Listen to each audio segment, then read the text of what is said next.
from the selectmen meeting on the 12th. One-day special license household goods, 10/7/17 from 11 a.m. to 6 p.m. at Old Road to 9 Acres Corner. And Friends of Tomorrow, May 6th from 5 to 11 p.m. at 246 Old Road to 9 Acres Corner.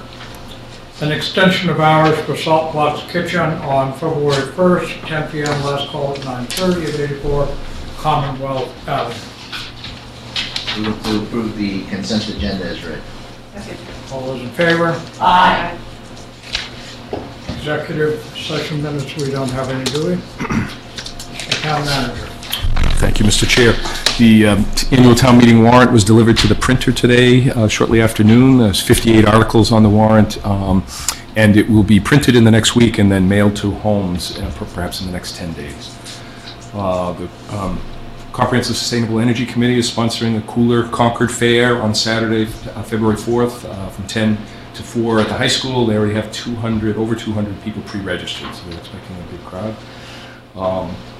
The West Concord Fire Station, the gutting of the damage caused to the building has already been completed, and the insurance company does not have to go out to bid to expend its funds to repair the building, so they're going to select a general contractor, and that contractor will hire subs to perform the work. So I think the hope is that that work will be completed by about June. Therefore, we've located a new temporary fire headquarters for Station 2 in the MBTA commuter parking lot. The furthest away from the depot, the area that's often least used, that's state-owned land or MBTA-owned land. And we hope we'll be locating trailers temporarily there for the firefighters that work out of Station 2. The CMLP headquarters was helpful in a pinch, but it's really on the wrong side of the rotary if they're trying to respond to an emergency. The fire engine, is that Fire engine and the ambulance will both be at the MBTA commuter rail And they don't have to be undercover, or will they? They will be. They will be. Yep. There'll be temporary garages and quarters for the staff. So we've been able to get a new one or a replacement for the one that was burnt? The engine, they haven't totaled the vehicles yet. They haven't determined exactly what they're going to be. They're a total loss, but they haven't declared exactly what their plan is. So we don't know when we'd be getting that. Correct. Can we go ahead and order under the category? Right? Kate handles the insurance company. She doesn't recommend the insurance program. She doesn't recommend that we order new vehicles before the insurance company agrees to pay for them. That would be true. We do expect that to happen. Please don't. Let me see. Have the station, but be useful to have an engine. The vehicles will help also. There was a trash truck rollover on Concord Academy. There's damaged 6 vehicles, and luckily the fire chief said we were lucky no one was injured. But it occurred on private property, on the school property, so there's no police citation for that failure to use caution. And then lastly, the Nagog Pond, our water filtration plant, the select board, the Board of Selectmen in Acton closed the public hearing last Monday night, and they have 90 days now to issue a decision on our application. Public Works staff are there tonight because they have a select board meeting tonight, and they're beginning to discuss the potential decision that will be made. So hopefully shortly we'll get a favorable response from the Acton Select Board. And that's all I have to report. Do we have a contingency? No. Other questions?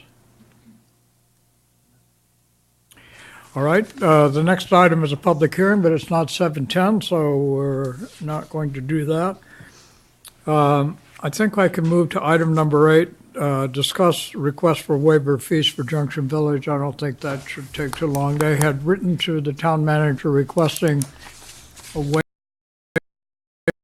project. That fee, I think, would have run in the neighborhood of The building permit alone would have been about $90,000. Other fees might have added another $40,000 or $50,000 to the total cost of permitting for that project. So around $140,000 all up.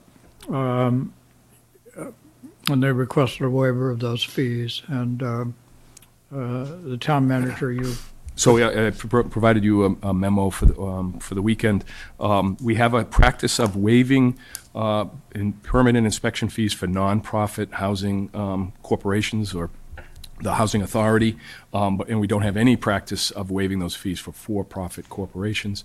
The Grantham Group is a little bit different because they are sponsored by the Concord Housing Development Corporation, a nonprofit group, but themselves, they are a for-profit. They'll be owning and operating the facility for-profit. So my recommendation to the board was to consider waiving half of the building permit fee only, half of the $90,000 or $45,000, and that all other fees and charges would be required, as well as any studies or third-party peer review analysis that the town boards might request And I to think evaluate the project. There's already one that's underway with I the think planning there's board. there's a traffic study and a Traffic, few other things. sewage, and Yep, floodplain. Floodplain, right. Well, I spoke with the developer. He has withdrawn the request as he wrote to you, and asking instead that the town manager grant his the permit fee only, which is the order of $8,900 for the comprehensive permit. They're going through the comprehensive permit application process now through the Board of Appeals, and that filing fee is about $8,900. So they want the filing fee. Yeah, the filing fee, but none of the, What was the thing, the thought process behind that? about asking for it? Well, I think he initially asked for a full waiver, correct? You did. Was there any explanation on why? None that was, why he asked for it? Yeah. None that was told to me. I don't know if he made any references to you. Well, his original letter, the original letter was addressed to me by Phil Posner on behalf of the Housing Development Corporation, and he just indicated that it's the attempt is to make the project 100% affordable at several different levels of affordability, but to hold down costs as much as possible was the. But we did hear from the developer that they've made an allowance for local fees and permits, so it's appropriate to. So, at the level that he had requested, it would have been appropriate for the board to sort of provide advice or at least weigh in on the matter on this request as it's been amended. That's something that your office can. The board has given me direction in the past that when a fee waiver involves $25,000 or more, as this would have involving the $45,000, that you would like to be consulted. Okay. So that will leave that with you then. Great. All right, it's now 7:10. So public hearing, transfer of wine and malt liquor license, Dino's Cucina and Pizzeria. Do we have anybody from Dino's here? Hi, come on up. Where would you like this to be? Right there. Hello. Thank So for the record, please introduce yourselves. Yes, for the record, good evening, everybody. My name is Angelique Eliopoulos. For the record, my address, I have law offices, Eliopoulos and Eliopoulos at 9 North Road in Chelmsford. I'm here today with the applicant, Maria Kukutsis, Dino's GMAA LLC. So she's the applicant. She is hopefully going to be purchasing the business if all goes well here tonight. So she's both the owner of the LLC and also the proposed manager under the license for the transfer. And also with us, in case the board has any questions, the current holder of the license and owner of the restaurant, I'm sure you know very well. But for the record, Percy Tatas is here. The two families have been working closely together to make sure that the transition is seamless, both for the both parties, of course, and the town and the clients. So, Excuse me, I'm sorry. Sure. Did we make, I should make a motion to open the You hearing? should. So, move to open the public hearing for a transfer of wine and malt license for Dino's Cucina and Pizzeria. All those in favor? Aye. Thank you. So please, why don't you tell us a little bit about Yes, yourself hi. and your background? My name is Maria Kukutsis. I'm from Chelmsford, a Greek American. I've been my family's been in the business for over 40 years. My father and my parents own Westford House of Pizza and a Shoba House of Pizza in Westford. So I've literally grown up. it's in the blood. It's in the blood. So we're very 1976, excited. right, I think was- Yeah, 1976 was when Westford House of Pizza started. So we're very excited of becoming part of your community now. Great. And are you going to be the manager of record? Yes. on that? Yes. That's terrific. Do we have any questions? No. Andrew, is all the paperwork for this Yes, and transfer in order? the memos too from CPD, Health, Water and Sewer, Police chief. yep, Police Chief, and Laura the building inspection, so they all approved it. There's no changes really inside, correct? No, Just nothing. same as changes. before? No changes, everything is remain the same. All right, are there any other comments? Was there a question of the assistant manager having gone through the, We've Yeah. gotten that, Yes. Just right before the meeting, actually provided. Tips. yeah, okay, so copies that's of it. covered, very good. other comments? Are there any questions from the audience? Yes, sir. Steve Urza, 39 Cottage Street. Steve? Certainly.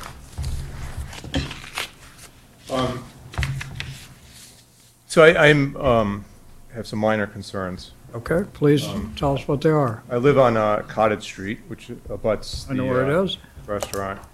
So I just wanted, I don't have anything specific regarding the liquor license transfer, but I do want to call to attention that there are some issues with the site. There's a serious problem with the messiness around the dumpster. The trash ends up behind the dumpster, goes down the hill into the woods, which is the Aspet River overflow land, and the trash just stays there. There's blue trays that are left on the ground near the dumpster, and they just sit there. There's limited parking in the lot. Sometimes employees will park on the non-paved grass near the dumpster, and that shouldn't really be happening. And the third point is that sometimes delivery trucks are using Main Street, the sidewalk on Main Street, for making deliveries. The result is a lane is blocked on Main Street for traffic, and it's a really busy intersection. And I believe the original special permit for the property disallowed this. So the 3 points are the messiness around the dumpster, parking only on the pavement, not on the grass, and delivery trucks using the sidewalk. Thank you very much. I'd like to comment on all that. I'd like to have you comment, but you got to come up here. Then Maria, I'm going to ask you to comment when she's finished commenting. Excuse me? I'm going to ask you to comment when she's finished commenting. So it's noted, we have pickup. Name and address, please, for the Percy record. Tatus. I also live in Chelmsford, Mass. I'm the owner of Dino's.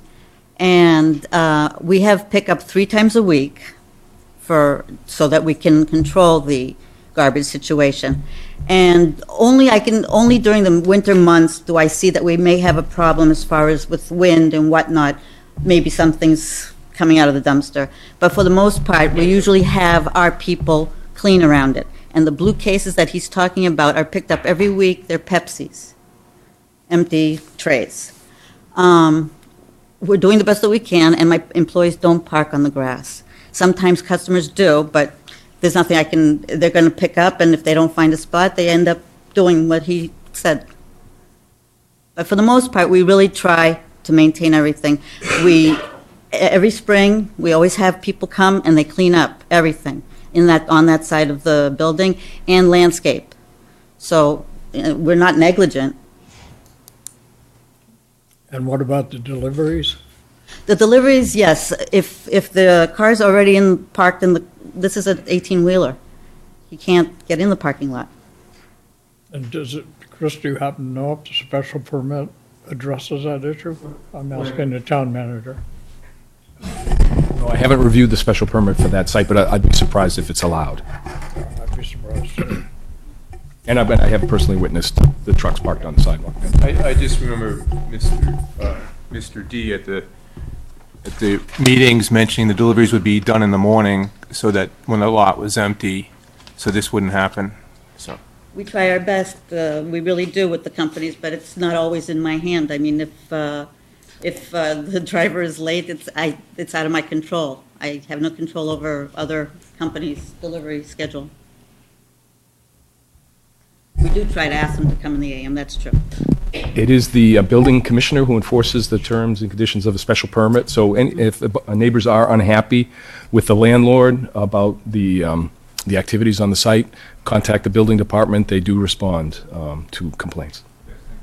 Have you done that? Not recently, no. So this is an opportunity. I think the thing that is most, is just when the trash gets way into the woods. Yeah, sure. It's not really nice to see, that's all. Of course. Think not. So, We will work on that for sure. We will keep up on that, and we have your pledge on that? yes, of course. Okay. And I would encourage you, Steve, to let the building department know. Yeah, I definitely feel free to make contact, if there's documentation, like a photograph or something. I think that wouldn't hurt, if that's a concern. Let me ask, are you retiring, or are you moving to another locale, or? Oh, no. Well, we're going to stay on with them for a while. Want to make sure that everything goes smoothly. And afterwards, I don't know. My husband and I we haven't decided yet. How long have you been there? We'll be 6 years in June. Well, we're sorry to see you Oh, go. we did start in 1990, Yeah? Okay. Yeah. Well, congratulations Thank for you. all you did. It was great having you in town, and good. We good love luck to- Concord. My daughter grew up in this town. She went to school here. We lived here, so. Any other questions from citizens? I move to close the public portion of the hearing. All those in favor? Aye. Okay, what's your pleasure? I have no issues as long as the food is as good as it's always been. Big shoes to fill. I was thinking that one. Me too, but I am noting the concerns raised, and so Yes. I'm hopeful that you will be diligent, and Yes, we will. particularly the trash. That's Yes, of not a course, good thing. especially, The yes. trucks, Trash. the guy shows up, what are you gonna do? But I know. you should be reminded. Yes, we will. Other comments or questions? All right, then, Mr. Ing, are you going to, Yes, Need to it's move or- 4 motions. It is. Move to approve the transfer of a wine and malt beverage license from Tino? Natino's Phase 2 Incorporated, DBA Dino's Casina and Pizzeria, to Dino's GMAA LLC, doing business as Dino's Casina and Pizzeria, located at 1135 Main Street. The hours to sell wine and malt beverages will remain as follows: Saturday and Sunday, 11 a.m. to 9 p.m., Monday through Thursday, 11 a.m. to 9:30 p.m., and Friday, 11 a.m. to 10 p.m. No, Saturdays we're open till 9:30 p.m. I think you had said 9, but do you want to keep it at 9:30? Yeah, sure. So 9. So Saturday, 9:30? That's the same as existing. Yes. So 9:30, not the 10. Amending that to Saturday and Sunday, 11 a.m. to 9:30 p.m. Is there a second? Second? All those in favor? Aye. Opposed? Okay. I move to approve the transfer of a common victualer's license from Natino's Phase 2 Incorporated, doing business as Dino's Casina and Pizzeria, to Dino's GMAA LLC, doing business as Dino's Casina and Pizzeria, located at 1135 Main Street. Seating will remain at 24 seats. All those in favor? Aye. I move to approve the change of manager from Percy Tadas to Maria Akoutzis. Kasusis. I'm sorry.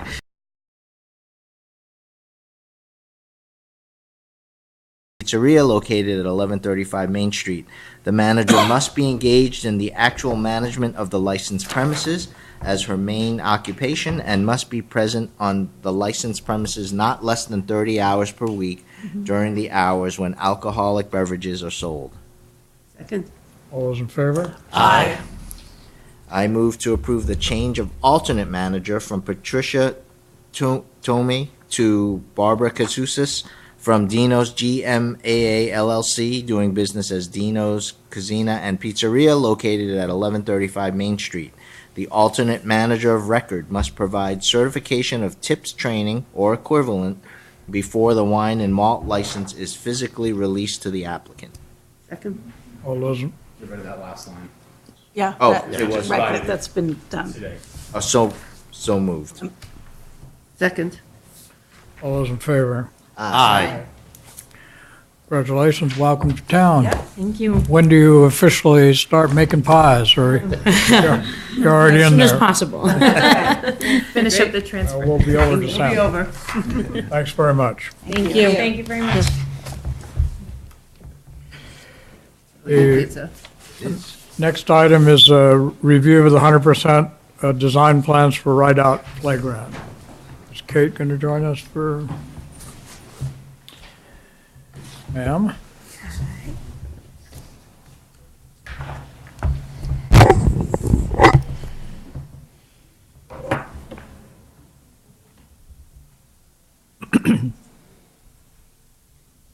Oh, good. Yes. Identify yourself, please. And Yeah.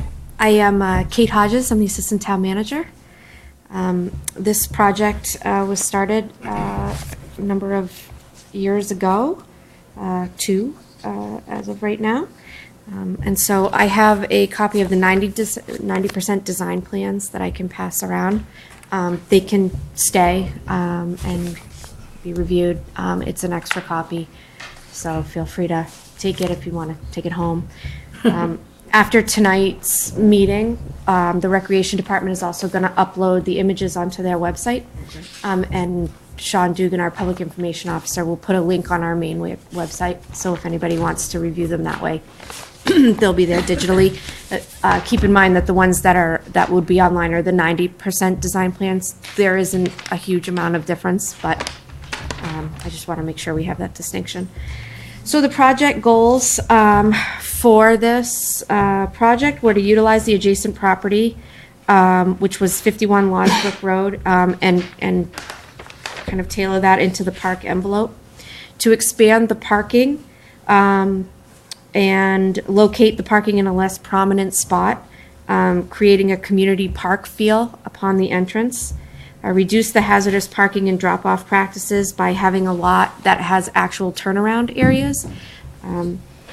To add open space and passive recreation amenities, including a picnic pavilion, several additional shade trees, and park benches. To incorporate shrubbery and flowering natural treescape borders by the roadside and by the ball fields and the basketball courts.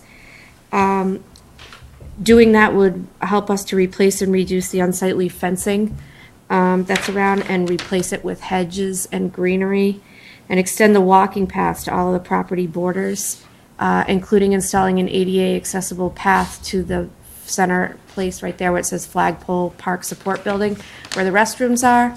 And adjacent to that, we're planning on putting a picnic pavilion. Oh, okay. Phase 2 of this project is hopefully going to include a fitness trail, which would have at least 10, if not 12 elements for a total body workout that are intermittently spaced every, so ever many yards, for a trail that goes the entire way around, including through the middle of the park. Also ADA accessible. We'd also like to extend the courts along the tennis side, around Maple Street there, but in the back. And we are able to have enough room to do that while still maintaining a 50-foot buffer zone between where the path would be and the neighbors. And we'd like to incorporate a splash pad, which would also double as a skating rink in the winter months near where the picnic pavilion is going to be. just like a little. This is the current project area conditions. As you can see, when you come down Lawsbrook Road, it's one way in and one way out, although it's not entirely clearly marked that way. A lot of what we see is people coming in, dropping their children off either on the side of Lawsbrook Road, not even in the parking lot, or on the other side and having the children run across. In addition, people drop off and then there's some congestion on the exit, so they simply back up. which causes problems. The basketball court is there, although over the summertime, the basketball court and tennis courts were restriped and repainted. They actually are a really nice shade of blue and green now. We repaired most of the fencing around the tennis court, and we're looking at having some low-line fencing as part of this project in the basketball court so that it doesn't look quite so obtrusive, both to the neighbors and just for the park atmosphere. This is the former pictures of the former Losbrook Road area after the house was taken down. This is the Anderson property. Most of the back of the part of the area is wooded. The plan does incorporate a third of the property, which was acquired with CPC funding to be kept as open space with a memorial to the Anderson family. This would be one of the pocket parks that I was talking about, with a rock and some bench areas and some shade trees. This you can see is the existing parking lot. There's just not a whole lot of room to maneuver here. It's relatively unsafe. There's one handicap parking spot, but there's some curbing near it, so it's difficult if you were to have mobility issues to be able to get out and actually access the park from that particular spot. So we are looking at remedying that situation. The dotted line shows the area that we're focusing on. The park is obviously quite large. There's many areas, including the playground, that we're not touching. As part of this, we're really focusing on the 51 Losbrook Road, the parking area, and sort of the transition points in between that. What about the other parking? Are you going to maintain that as well, the other parking on the other end of Rideout? On the On Conant Street? Yeah. Yes. Okay. Yeah. Down by the train. Right, tracks. yeah. So this will show you sort of where we're taking what is now impervious surfaces. So like the parking area that was around the front. If you can see, those are the spaces in the front. Let's see if this works. Of course it doesn't. So the part along Rosbrook Road, there are 27 spaces there, one of which is handicapped, so 26 plus one. We're looking at having that be an actual entrance to the park with some signage, some benches, and strategic plantings. You can see that that'll also carry through in front of the 51 Losbrook Road area where you can see what looks like a ladder. That'll be a crosswalk there. You can come down and park. We decided that the parking lot here will be one way. You could either, at the end of the driveway, go left or right. We're looking at having a park sign also there and the connection to the loop path. This path, what I was talking about, was connecting down to the path that's at the existing playground. You can see on the very right-hand side of the tennis courts, that's the connection path that I was talking about during Phase 2. The existing park support building is there. We're looking at connecting that with an ADA pathway and also having that flanked by handicap and ADA parking spots. So this new parking situation allows for 90-degree spaces with the minimum dimensions. We're looking at actually, we changed this. We could do 4 handicap spaces or 49 total parking spaces, but we're looking at actually having 51 and 2. So it looks like that's why these are the 90% plan. So when the 100 come out, you'll be able to see that we were able to squeeze a few more in there. What you don't see is the square that's on the 51 Losbrook Road property. That is actually the third that was acquired with CPC funding, and that will have the memorial and the benches.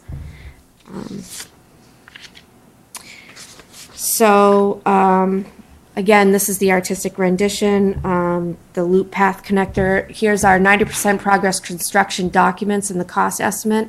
So far, we're estimating that the site preparation and demolition is about $65,000, about $47,000 for earthwork. The bulk is clearly in the paving. There's a lot of paving, $146,000.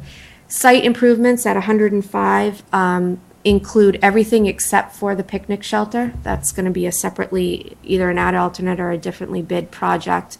But it includes benches, signage, trees, transitions, granite curbing, and striping as necessary.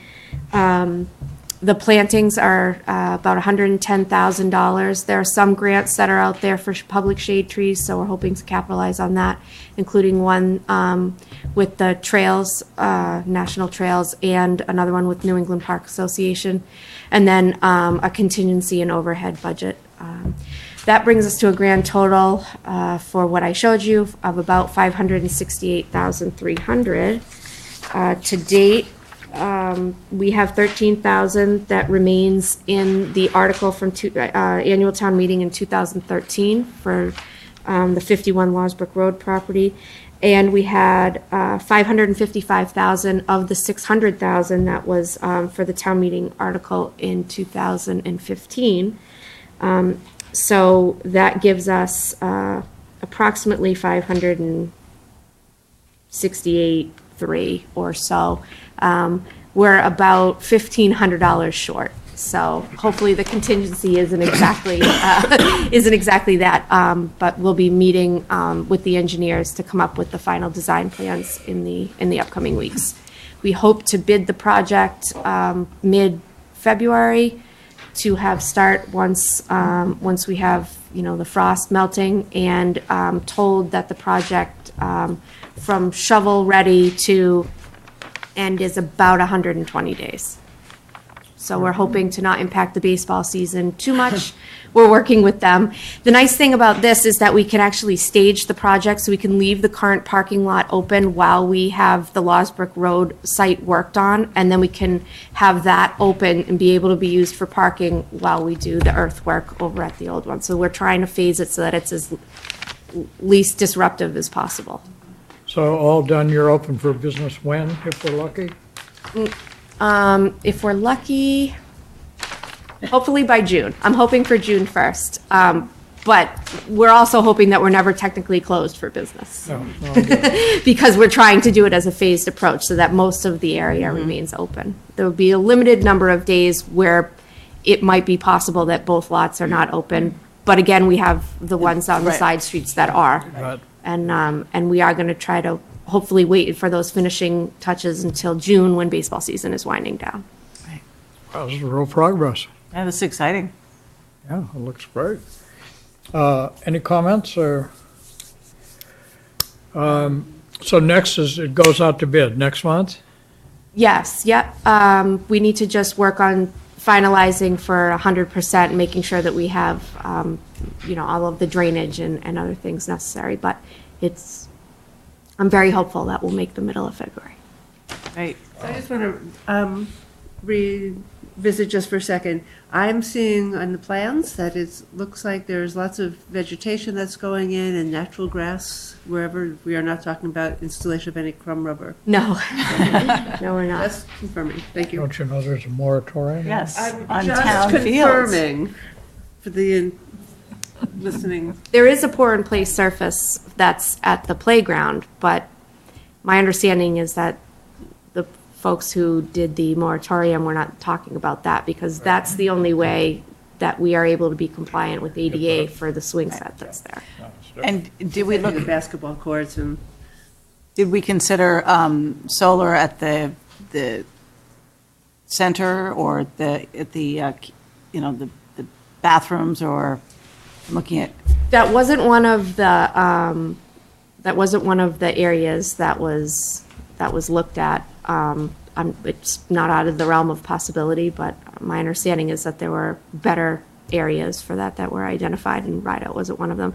It's relatively shady there, believe it or not, because of all of the tall trees. Right. So while we are cutting down some of the ones that are either diseased or dying, we're leaving quite a few as well. And then we're also buying mature trees that have aged at least 10 to 12 years in the hopes that they're not going to be these tiny trees that die in our harsh weather. So we're replacing with other shade trees, and we're fan out a bit more. So I'm not sure it would be a great place for that. There's no artificial lighting for use at night or anything like that? No, there's a safety light that's going to be in the parking lot, which we are required to have, but we have those already that are existing there. There's no other lighting that's there. Yeah, it's a great process, Kate.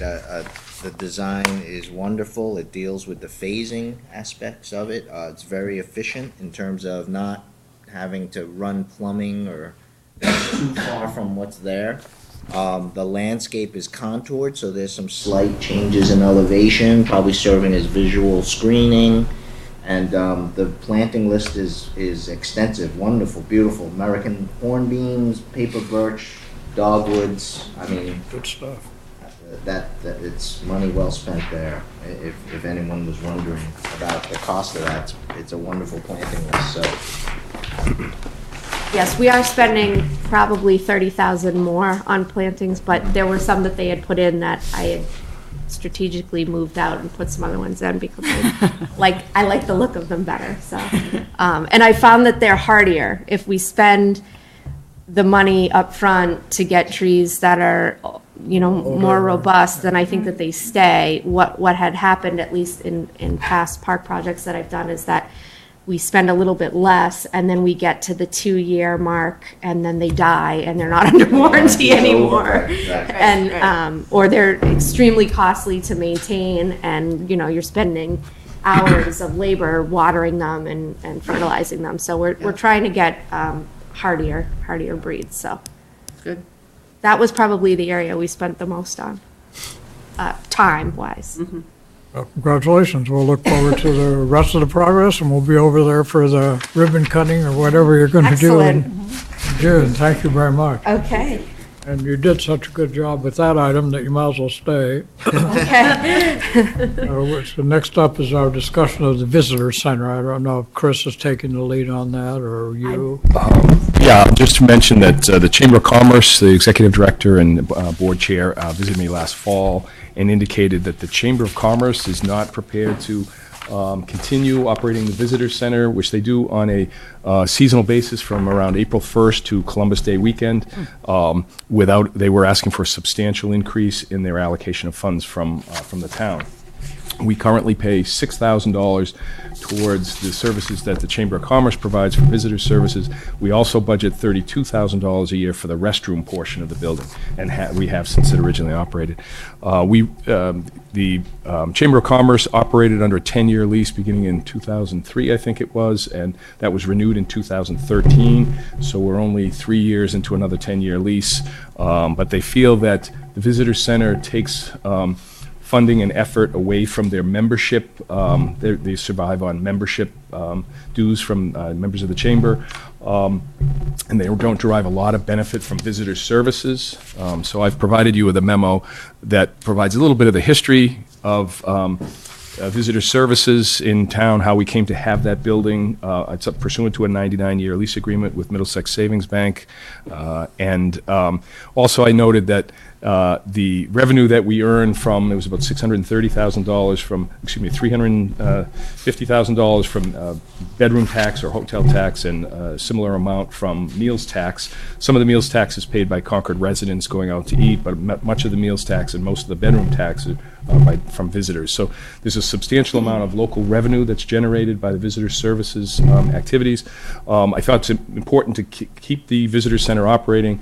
So it's my recommendation that the Assistant Town Manager's office coordinate that as she currently is for the bathroom portion of the building. Her staff maintains the contract cleaning and keeps the building running. So it's a small additional effort to retain. I think many of the tour guides that are working for the chamber want to continue working. So it seems plausible that we could operate it. And Kate, anything else that you would like to add to that? No, we're very pleased with the way that they've been operating. My understanding is their staff is more than capable and, would be working with the chamber at least over the next several months. There are some things that they said were very expensive for them, including printing. And the recreation director, public information officer, and I are working on some alternatives for that. Still having maps, but perhaps having ads or other highlights that can sort of be self-paying. Other tourist communities have them that you can pick up the free maps. So we had a conference call with a company today, and we're hopeful to have something in the next couple of weeks that'll let us know what we can do for that. And I understand a similar thing happened in Lexington several years ago. The Chamber of Commerce there said they also, many of their members aren't involved in visitor services and don't wish to support the Visitors Information Center in Lexington, so the town of Lexington took over their visitor center, I think, 2 or 3 years ago. They have a lease with the town at this point? The chamber, Yeah. the chamber has a 10-year, 3 years into a 10-year lease for $1 They a would be year. breaking that lease? Is that Yeah. what they're asking to have They're done? asking to get out of the lease. Well, it probably has an escape clause of some. Yeah. By mutual agreement, yeah. If they don't want to do it, we wouldn't hold them to it. Force them to pay the dollar. Well, I hope we will extend our good wishes and thanks to the Yep. chamber for the services they did provide to the town. It was a nice addition. It's a great building. The Great building was building. donated, if the chamber and the business partnership together raised about $600,000 First and public donated it. restrooms and So town was it's a- served us well. so, great. It's not a decision for us, it's yours, and so that's So, terrific, and you'll We'll take some more opportunity. The chamber was hoping that I could let them know by early February whether they would have the money from the town to operate beginning April 1st, or the town would be taking it over. So with this conversation, if you don't mind, I'll let them know it looks like they probably won't have to do this on April 1st, and we'll start ramping up for it. Their employees also want to know whether they have Sure, work of for the course. summer. So if that does, if you decide to take that route, which is fine, what assistance or contributions does the chamber receive after that? Like, so the 6,000 kind of goes to our right. operating costs as well as the 32,000? Yes. Right. we would continue to spend the 32, because that's physical maintenance of the facility, right? At least the 6. And the 6 we would use to sort of offset hiring people to man the visitor center. So I personally have a great deal of confidence in Kate to be able to I think it's great. make this a very successful venture for the town. A lot of new ideas that can be executed in this process, so. Yes, and Kind of also- expands the activities that are available, Yeah. which I think is a real That's the plus. goal. Right, yep. It's great. Steve? Yeah, and I think definitely use or have access to the various committees that could assist you with some of the event planning and things like that. Plans like that. I think PCC would probably be more than willing. It's kind of off the schedule of the spring events. If you had wintertime things, I noticed that in the memo as well. So, yeah, sounds exciting. You're hoping so. Good. Yeah. Thanks very much. Thanks, Thank Kate. you. Thank you. Next, Concord Park Conservation Restriction. Delia. Sounds kind of like might be your issue. Good evening.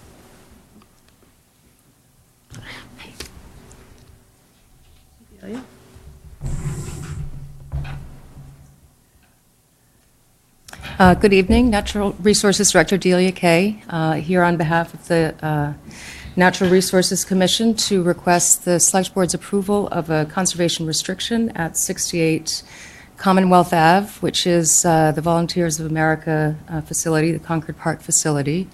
And with me is Tom Bierbaum, who's president of VOA, and also Peter Caro, who is counsel for Volunteers of America.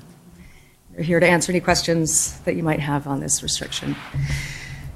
This is a restriction over almost 6 acres, about 5.8 acres, and it's a small CR, but it's quite valuable. It's sort of nestled right in the crook of Neshoba Brook as it comes into the confluence with the Assabet River. So it has frontage on both Neshoba Brook as well as the Assabet River. It is across from a 34-acre conservation restriction that was gifted to the town in 2003 on the MetLife, what's now it's a 300-acre Ave property where Welch's is. It's a mixture of riparian corridor, wooded riparian corridor, as well as an open meadow. And there is a number of public benefits that are associated with this restriction. Protection of a scenic landscape, protection of wetlands, of floodplain, and also good public access. There are both public and private trails on this conservation restriction. The Riverwalk is the public access trail, and that sort of runs along the bluff of the Assabet River, and it takes a bend at the confluence and is on a trail that is to be constructed by the town. VOA has already constructed the Riverwalk along the Assabet, as well as a small picnic area, which is there. Needs a little work on that. And that will connect into the Bruce Freeman Rail Trail. And then there's also a provision for a pedestrian footbridge that will be able to be constructed by the town if that's determined to be feasible. That footbridge would cross over onto the land at the 300 Baker Ave, Wonderful. which would be really good to get people off the rail Yeah. bridge. That is not the safest situation right now. Yeah. So it has been, this was a restriction that was required as a condition of the facility construction in 1999, so we're happy to see this coming to fruition at this point. And the NRC has approved they have accepted the restriction, and we're here now to seek the board's approval on that. And it'll be held by the commission. Correct. Question? Pleased to see this connection. It was terrific. Remember when it was the Genrad building? Yeah. Baker. I think VOA has made some significant improvements to the property. Absolutely. You're dating yourself. Yes. Tom, James? This is exciting. Yeah. Do either of you have a comment you want to make? We hope to have had all the boundary markers in the right places, installed the right way, but there was some muddled communication between engineers and installers. And apparently the markers do have drill holes, but they're upside down. Above ground. Right, I should have mentioned that. Chris, do you have any? No, it's great to see it happen, Wonderful. especially the setting up for the bridge in the future. Yeah, thanks very much, Delia. Mr. Ing? Move to approve a conservation restriction over 5.81 acres of land at 68 Commonwealth Avenue, Assessors Parcel 2198, shown on the plan entitled Conservation Restriction Plan of Land Located in Concord, Massachusetts, Middlesex County, prepared for VOA Concord Assisted Living Incorporated by Meridian Associates, last revised November 10th, 2014, granted by VOA Assisted Living Incorporated on December 7th, 2016, and accepted by the Natural Resources Commission, acting as a Conservation Commission on December 7th, 2016, pursuant to Massachusetts General Laws, Sections 31 through 33 of Chapter 184. Second. All those in favor? Aye. Thank you very much. Thank you. Thank you, gentlemen, too. Greatly appreciated. Thank you so much. That's just terrific. Presentation of financial statements. Sarah, who's coming, who's going to do the show? That would be me. That would be you.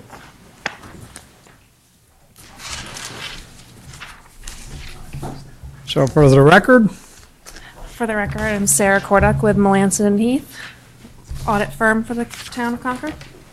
welcome. Nice to see you. You too. I'm gonna go over the financial statements a little bit, but before I start that, just want to let you know that the audit went really well.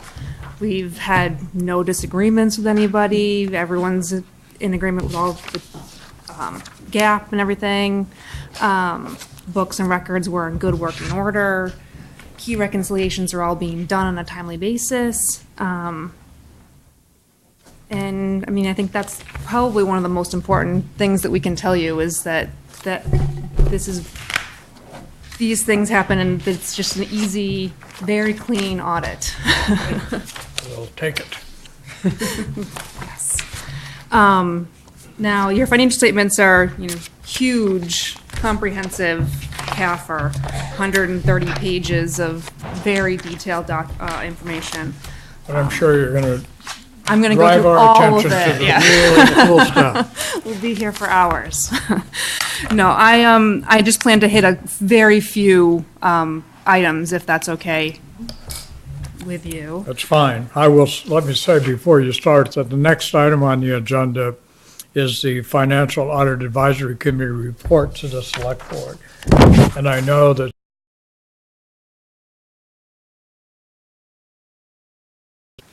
general items that are contained in the report, so please go ahead, and that'll give me the opportunity not to repeat them. Sounds good. I'd like to start on page 26. And while you're flipping there, I just want to point out that our opinion that's within this document also was a clean, unmodified opinion. So there's no issues, no changes have been made. It's the best you can get. Good to hear. So page 26 is the statement of net position, which is your long-term prospective financial statements. This isn't what your books look like downstairs. This has been adjusted. It's full accrual basis. And if we concentrate on the first column of numbers, about, I don't know, 3/4 of the way down, last year was the first year GASB 68 was implemented, and the net pension liability came onto the books for the first time. So in FY16, that net pension liability is actually increased by approximately $11 million, which seems like a lot, but it actually increased, across the state. And the reasons for this increase are that your investment earnings came in less than projected, and the discount rate was lowered. But as part of that, the actual effect, the net effect to expenses, doesn't affect your expenses in all of it in FY16. It's going to be recognized over the next few years. So either it'll come on as we go. The number right above your net pension liability, your net OPEB obligation, which has been another, large liability that's on here, has pretty much stayed the same from the prior year. However, in fiscal year 18, they've changed. You've got GASB 75 that's going to be coming out, where the entire net OPEB liability will now need to be on the face of this balance sheet, which is going to be, similar to this net pension liability. As of right now, it's approximately $31 million that would be added. Then again, it's nothing to do with Concord. That's Right. the new accounting rules. Exactly. It's going to be the same across the state. Everyone's going to have this big, huge number on there. Going down to your unrestricted net position, it's in a deficit, but again, it's the same across the state. This is very consistent with your peer communities as to what you have here. Why don't you, just for the record, sort of explain what that is? The unrestricted net position? What it means and... Sure. I mean, that's basically what's left over. So you've got your net position, your net investment in capital assets gets pulled out. And so that's all your capital assets you've got. And then you've got assets that are restricted. So you've got grants, other permanent and expendable funds get restricted for.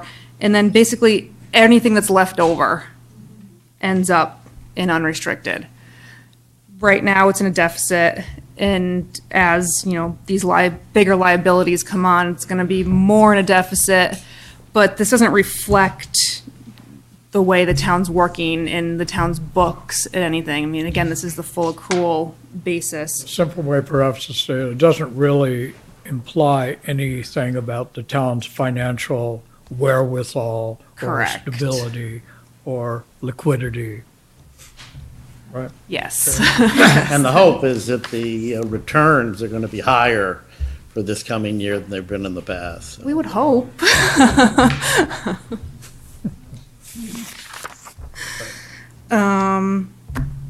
Okay. That was the biggest on that piece. If we go over to page 29, this is your fund basis financial statements. So this is more of what you expect to see. This is what your books are going to look like downstairs if you go and look at them. If we look at the first column numbers, your general fund, you can see down, if we just focus on the fund balances down towards the bottom, your restricted fund balance, this is basically your pension reserve fund. So you've got a healthy balance in that. Your committed fund balances are mostly your stabilization accounts. And this did decrease from the prior year, but it was an anticipated use of debt stabilization money. So that was expected. Your assigned fund balance is basically your encumbrances and what's been used, free cash that's going to be used for your FY17 budget gets into the assigned. And unassigned is basically everything else that's left.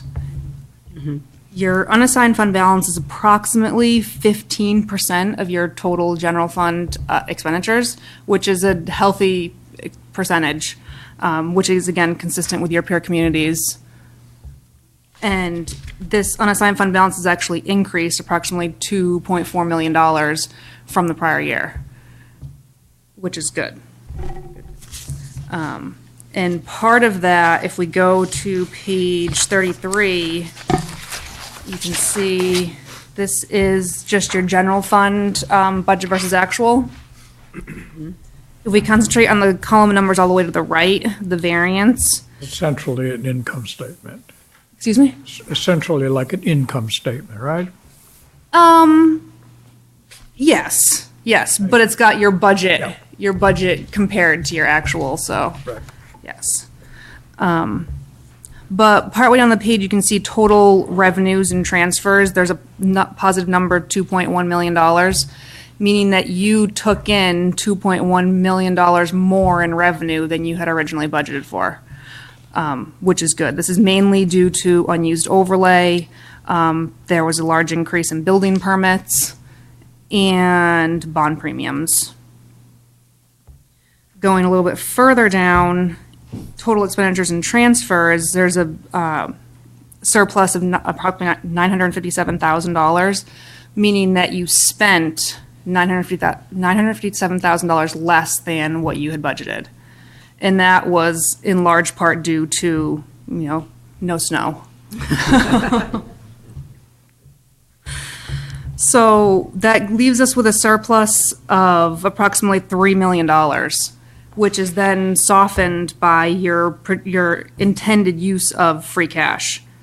So we come down to a net surplus of approximately $1.4 million, which is one of the driving factors in why your unassigned fund balance has increased from the prior year. Essentially, more or less, this 1.3 is essentially what would be added to free cash Right, yes. following year. The building permits are new buildings as well as renovations to existing buildings. And, Yes. that is going at a pretty healthy rate. It has been, yep. We don't want to stop that. Nope. And just as an unimportant question, I apologize for taking the time, but in taxes, you split out taxes and excise taxes, but you don't, is taxes and just property taxes, or is all other taxes included in that?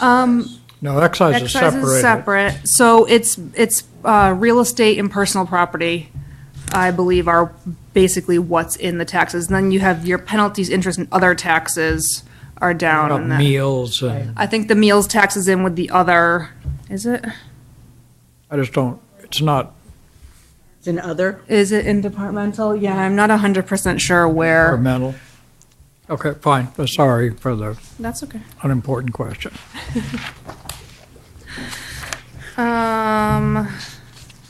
The last page I was going to draw your attention to was page 37. This is this statement of fiduciary net position. And basically, the only thing I wanted to draw your attention to here is the OPEB trust. You have an OPEB trust with $10 million in it, which is a healthy balance. And because you have this trust, you are going to, we need to implement GASB statement number 74 in FY17, which is basically just going to require a new actuarial valuation being done and more disclosures to add to this document next year. And then going forward in FY18 will be the additional changes with adding the entire liability for OPEB. Liability, yeah. But that goes into the management letter, which if you have a copy of the management letter, the first recommendation in our management letter is to prepare for the implementation of GASB 74 and 75. So basically what I've already said, 74 will be implemented in FY17 due to the fact that you have this trust fund, and 75 will be implemented in FY18. And I just note for the record that in addition to your recommendation with respect to 74 and 75, the town's response is contained in there, that they're well aware of this and will take necessary steps to be in compliance with the standards. Yes. Yep. Yeah, our only other current year recommendation is to just implement municipal modernization changes. There was a whole, wealth of information. There's a lot of changes that have come out when those laws came out and changed. So that's just something that we've been, recommending across the board to all of our clients. Yeah, that was last summer. It was signed by the governor, I think. Yeah, I think they went into effect in November of 2016. And again, for the record, the town is aware of this and taking the steps necessary to be in compliance with it. Yep. And we just have 2 prior year recommendations that we have follow-up on. Last year, we had needed an audit of the student activity funds. That's been contracted for 2016, so that will be being completed shortly. And preparing for single audit changes, which is requiring new policies and procedures in accordance with uniform guidance. The school has completed a set of policies and procedures, and the town is currently in the process of putting one together for the remainder of the town.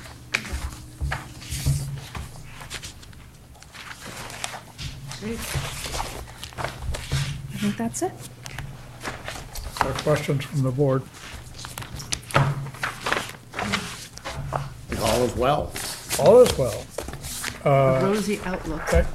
Thank you very much to you and the rest of your team for conducting the audit. And I might add that in addition, we're going to the next agenda item, which is the Financial Audit Advisory Committee report, so you might stay in case there's a question there. But the first change from last year was, as you might remember, the audit committee had recommended that that the schools participate, regional school district participate in the same process that the town and the light plant participates in. And they agreed to do that. And we met on January 17th to hear the audit report for the schools. I won't go into details there, but the audit committee will prepare a report which will be distributed to the regional school district, and we will report to them at a meeting to be scheduled later. Bottom line, everything was fine. It was a clean report for the regional district as well. Yep. Okay.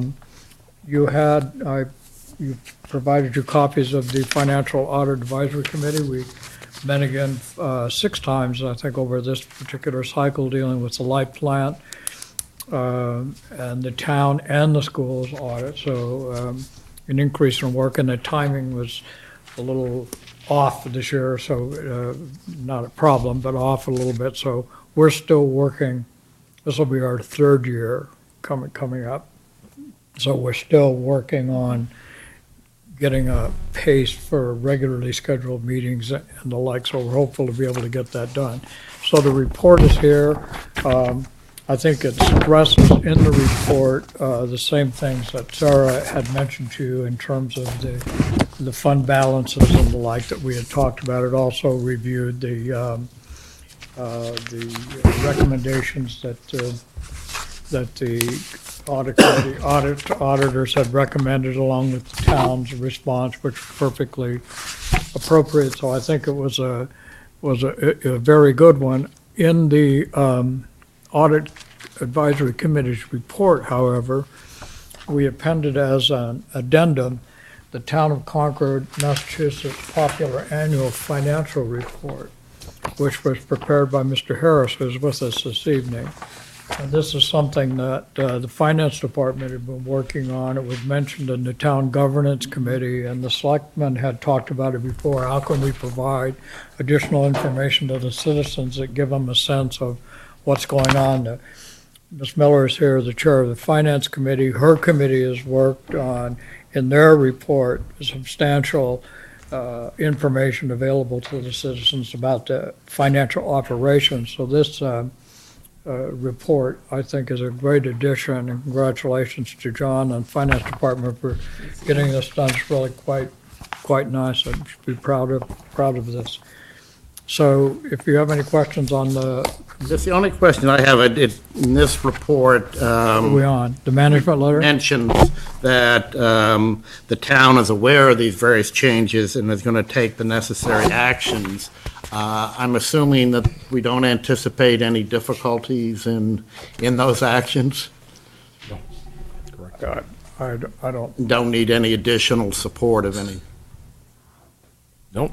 The finance director's here, Kerry LaFleur, Mary Barris, the town accountant, and John You wanna Harris comment on is it? the budget director. And they're all shaking their head. We don't anticipate any problems. It's not all being televised. Are you referring to the municipal modernization? Well, Act? both that and the GASB 74 and 75, the counting changes, whether that's going to pose any issues. No, we don't see that, and that report is something that is prepared by the audit firm. We will have to have an OPEB valuation done every year rather than every other year, but we have known that well in advance, and that is included in the budget. And in terms of the Municipal Modernization Act, there are a bunch of items that were identified, and as we find those useful to our operations, we will be implementing them. On the annual town meeting warrant, we are looking to add a new revolving fund for rental income for 2 farm properties that the town owns. So that's something that we were not able to do prior to this bill. You'll also see, if you took a look at the warrant, there's some additional language in all of the borrowing articles because we have a different way of dealing with bond premiums than in the past. And as I mentioned, as we decide we need to take advantage of some of these other items, we will be doing so. I know it's supposed to make things simpler, but that doesn't always happen, this act, so. Yes. That's right. All right, is there any other questions? Thank you very much. Thank you.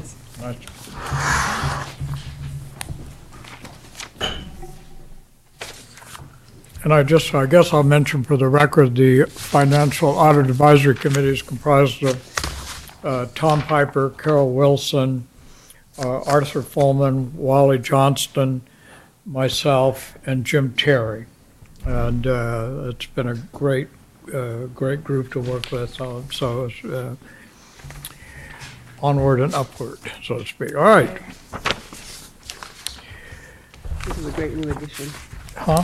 This graphic. Yeah, that's an excellent job. It was somebody. Next item on our agenda is a review of the Public-Private Partnership Study Committee report.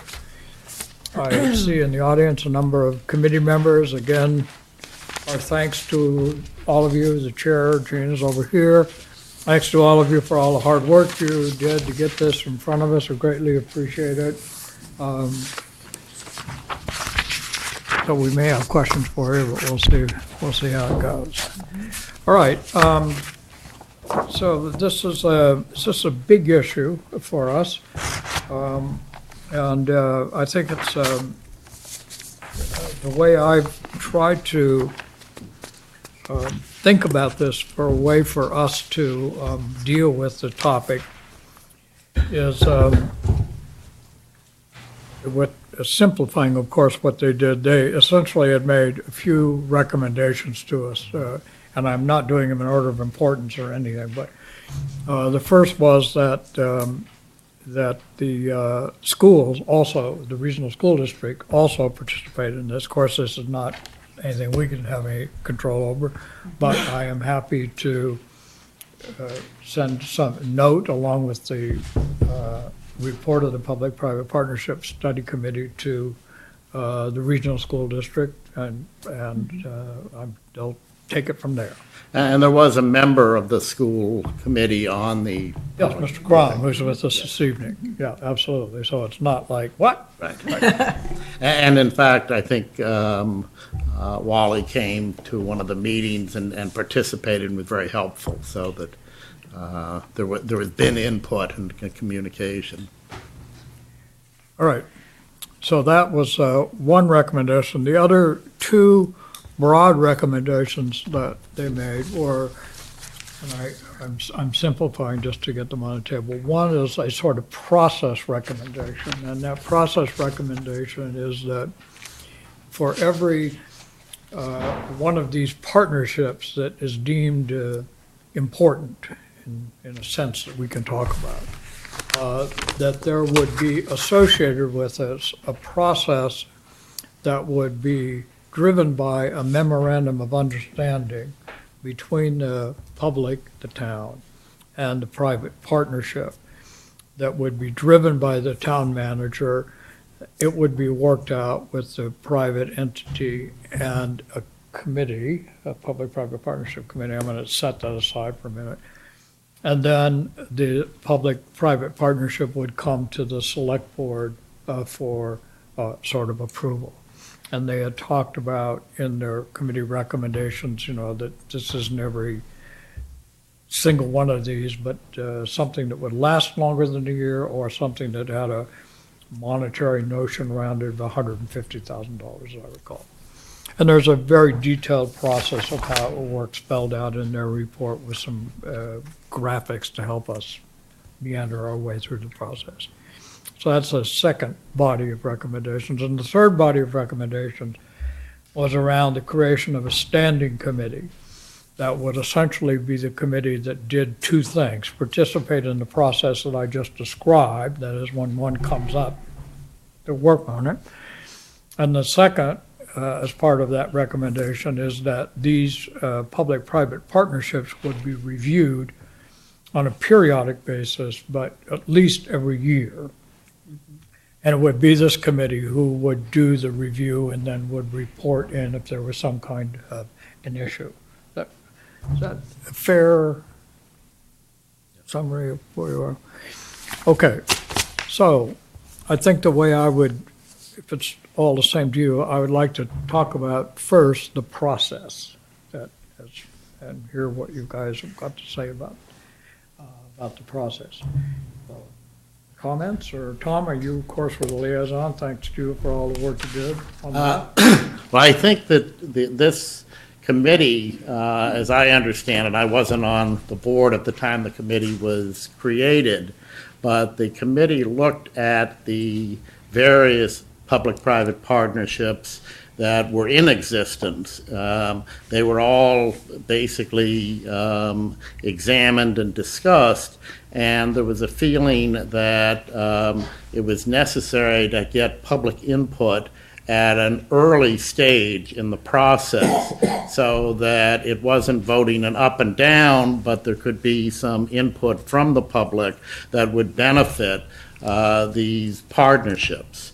And I think the feeling was that the best way to do that was to have some type of a discussion which would result in this understanding, a document of understanding.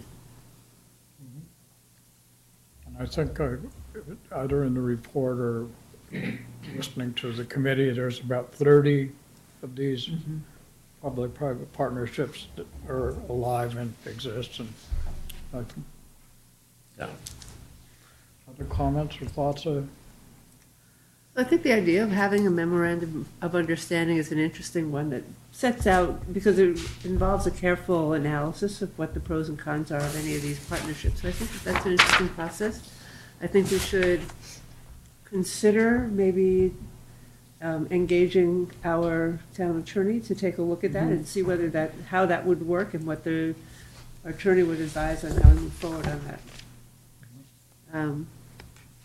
I would second that a little bit. The concern I had about just the memorandum of understanding, as I was thinking in the preface, I think, to the study report, they venture which must have been awful to try to actually do it, but a definition of what a public-private partnership, I suspect that must have been a fun meeting time.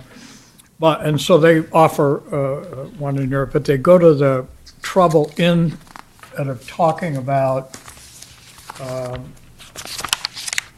service contract grant or gift do not necessarily create a public-partner partnership, and talking about leases and so much, the reason I'm supportive of what Alice just said is that I was thinking if I was a leasee and I'd sat down and hammered out a lease with the town about whatever it was we were talking about, and we did all the lawyery kind of things that you have to do to get a lease put in place, and then we go through another process of a memorandum of understanding.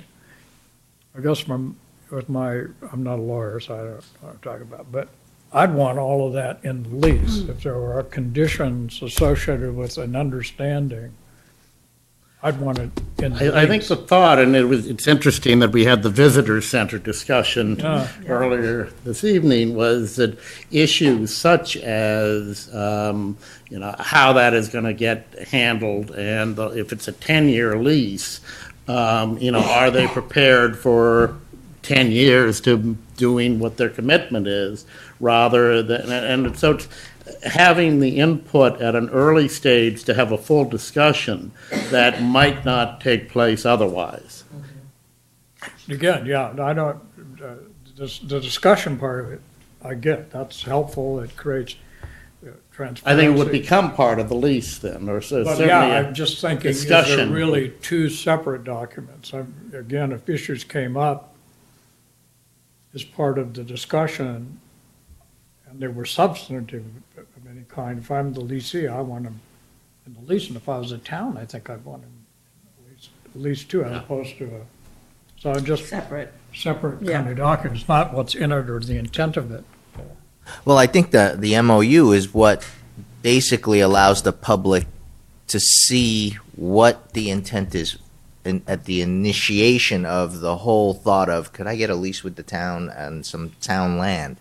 But I think once that understanding is made clear and everyone feels like, okay, the intentions are clear, the town's position is clear, maybe that individual has to start an application process, which is already very transparent through the planning board or a special permit. So I don't know if you need to layer in controls after that MOU. It's more, it's there so the public understands what the next steps will be. People agree that what the intentions are, and then you participate by being educated that the planning board sessions are scheduled for this date, and you move through the public meeting process. And there would be a website which would be available to everybody to provide them that information. Yeah, yes, in some shape or form, people should. Well, know. one of the recommendations in here is that there is a repository of all of these things that will be accessible. Right. So I think that's So terrific. it's the process of that. It's also, say, a group of town citizens want to, prepare a gift or do something with the town. I think that's the MOU that asks them to commit to a very transparent process, and share that they understand what their obligations are to the public. But I don't think the committee should opine on the mission, like the content of what they want to do, but just make sure they're following the process so the public's informed, the public's participating. And I think that's what the MOU is your commitment as a P3, that we understand what you're saying. We're working with the town, which is the town folks, and you have to, follow that procedure. But again, it's to have to go through any approvals, you're going through the town process for whatever approvals you may be needing. So. Yeah, I think that's right. I think the discussion also, the things that I worried about when I've seen things come before our committee is sort of the risks that don't get articulated. Yes. And then there are consequences. Because everybody thinks it's going to work. I mean, you don't do stuff unless you think it's going to work. Sometimes it doesn't. Well, who holds the bag, so to speak? And have you articulated those risks so that you can assess their import to the town. Or, you know, the planning for the future, once this gift is donated, what, Now you what know, do we do? does the town have a say as to the level of quality of the gift you're giving us? Or is it the warranty's gonna end and then everything falls apart, you know? So it's a mechanism that allows us to engage, the public can engage in our concerns or share our concerns. I think would also state the long-term financial responsibility of the parties engaged in the partnership, and I think that's probably pretty important to codify in an MOU. I had just a small question, and when I was trying to decipher the definition, and maybe someone here can help, maybe Tom. If a P3 is a relationship, as described, how can a relationship receive grants and/or gifts? What is the entity that can receive the grants or gifts? So the language to me isn't quite clear enough. Is it the private part of the entity that can accept and raise funds separately? Is it the town that accepts and raises funds separately for this agreement? A P3 as a relationship isn't an entity, I don't think, that can receive grants or gifts. You need somebody has to hold the accounts, and I don't understand that. Well, language. yeah, Maybe- I get the point. I think the ones I can think about, the grants or gifts or whatever, that could go to either entity. We think of the October Farm Ball field property that we just participated in. The public part of that got a grant from the state. Right. In some other one, it could have been the private part that got a grant or a gift. Somebody gave it money to, you know, the Rotary out here just did this Concord, the Bell from the USS Concord out here. My suspicion is they got gifts. Right, donations. So I'm thinking that it doesn't mean that the Venn diagram of the overlap between the two entities can get grants or gifts, but either entity. So this may be semantics. So if we just, Oh, if we that's what- define this as not a relationship, but any party that is a party to the partnership may receive grants or. Yeah. On behalf of Yeah, I the get it. partnership. Yeah. I get it. Because then you have if in an MOU, you'd have to define who Right. can receive those And gifts expend or those. contributions. And it's not, that definition didn't quite make it clear enough for me to understand that that's, I think it was just. I mean, one of the tricky aspects of this is that there were so many, that none of the P3s were identical to one another. Right. They all are somewhat different. That's the nature of the beast, I suspect, Yeah. right? And I mean, my sense is that any committee that is going to try to develop these is going to kind of have to develop their own standards as they go along and have the different P3s coming before them. And they may, in fact, have a different process for a different type of P3. Whether they looked at the library, they looked at the BD Center, they looked at, there's a whole variety of different types of P3s. And I think that it's going to require some flexibility in terms of how they're handled in order to get the right result. And I think they would be, working obviously with the town manager in that process. It was not, I think they made a real effort not to create kind of just another hurdle or another bureaucracy to go through. If something was small enough, then they don't need to worry about it. And what's that threshold? Just so that. Right. 150 is a 150, financial just or a for- year, I think was the two. So that would keep the relatively small, And the Short-term annual gigs. reporting doesn't necessarily have to be anything more than a paper report saying this is what's gone on, this is what's happened, but it at least makes that entity aware that they have to be accountable on a regular basis. Chris, so keeping at let's just call it the relatively larger public-private partnerships, They would all come to the board, would they not? For a gift, generally, yes. The board must, under state law, the board must accept any gifts. But building improvements, typically, they would be discussed. So at 51 Walden or at the Emerson Umbrella, the board would, if they have a if they don't have a lease, that any kind of. I'm just trying to think, would there be any project where the town would be involved the way they've described a partnership here that wouldn't Coming from the select. come before the select board? Only if there was a non-financial gift that had no value. Right. Can't think of what that would. Well, this identifies service. And I So think like the the issue, restorative justice program, perhaps, I don't know if you can put a value on Yeah. the services they provide. That is an existing ongoing partnership we have Yep. with a nonprofit group that works out of the police station. Yep. I think one of the issues is when it comes to the board, at what point has there been public input before it comes? Or is it come to the board at a stage where, All put together. yeah. That was, my sense was one of the concerns. Yeah, no, of course, that is a concern. So that goes back to the process of the MOU. Yeah.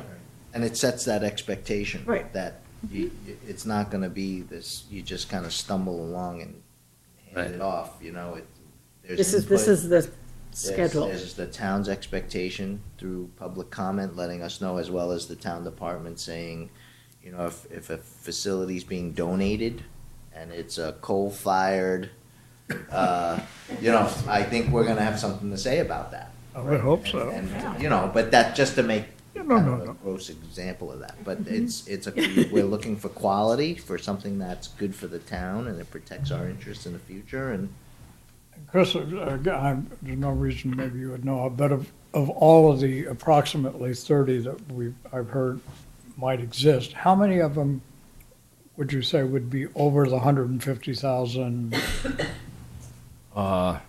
Let me see. Well, of course, the expenditures over 150,000 are sporadic. So we had the fields built; they were multi-million-dollar projects.